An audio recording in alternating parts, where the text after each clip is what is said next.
Si nous avons à cœur d'entrer dans l'expérience réelle du corps de Christ et de connaître le vrai ministère qui s'y exerce, une condition est indispensable, la liberté de l'esprit.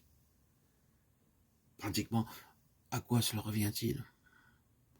Si nous voulons voir le Saint-Esprit nous mettre toutes ses ressources à l'appui de notre ministère, nous devons être absolument libres devant Dieu, à l'égard de toute organisation humaine, de tout gouvernement ecclésiastique, de tout contrôle terrestre.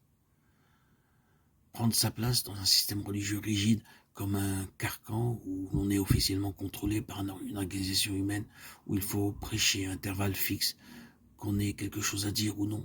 N'êtes-vous pas payé pour cela? Est absolument contraire à la pensée du Saint-Esprit. Le principe de son activité est tout autre, et nous devons être absolument libres à l'égard de toutes ces choses si nous voulons voir l'Esprit fonctionner librement, et si c'est un ministère selon l'Esprit que nous tenons. C'était là le grand grief des Juifs dans le cas de l'apôtre Paul. C'est cela qui dressait tellement contre lui les chefs du mouvement judaïsant. Paul parle de certains hommes qui se sont furtivement introduits et glissés parmi nous pour épier notre liberté. À qui en voulait-il? À Paul. Parce qu'ils avaient rejeté loin de lui le joug de la loi et tout le système judaïque, et qu'il déployait maintenant son activité sur le plan universel du corps de Christ, prêchant tant aux Juifs qu'aux gentils et témoignant aux uns et aux autres une égale sollicitude en homme libre qu'il était. Christ l'avait affranchi. Dans le domaine religieux, il avait secoué tous les jougs de la tradition, des systèmes étroits, des organisations terrestres. Il entendait remplir son ministère de révélation comme le Saint-Esprit le conduisait. Or, c'est là une des caractéristiques essentielles du corps de Christ. Tout est en Christ.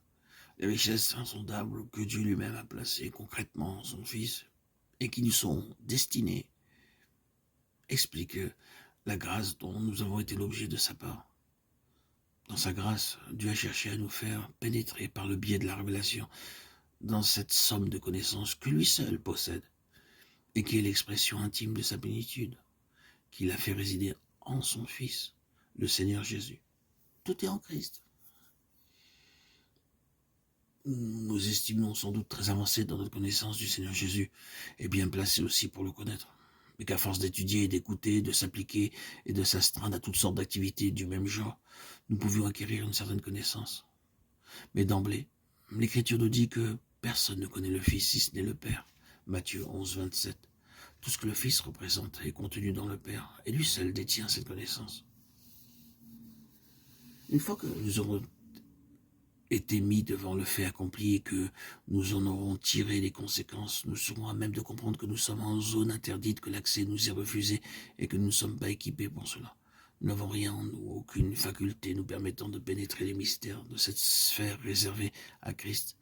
Quand nous aurons découvert cette vérité quelque peu bouleversante, à savoir que l'homme est totalement incapable de parvenir à cette connaissance par ses facultés naturelles, nous buterons sur cette haute réalité exprimée dans le verset suivant. Il a plu à Dieu de révéler en moi son Fils, Galates 1, 15, 16.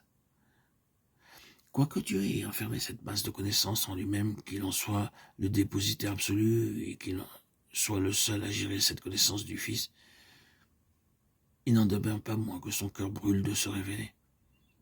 Et s'il est vrai que nous dépendons entièrement de Dieu en matière de révélation et que dans ce domaine, toute faculté ou talent naturel n'intervient en aucune façon, puisque une telle révélation ne peut s'obtenir que par une illumination divine dans l'homme intérieur, nous voulons néanmoins vous montrer clairement que tout est par grâce, dès lors que nous renonçons complètement à nous confier dans la sagesse du langage et que nous écartons toute autonomie, confiance en soi ou dans la chair, ou bien tout progrès aux démarches motivées par l'orgueil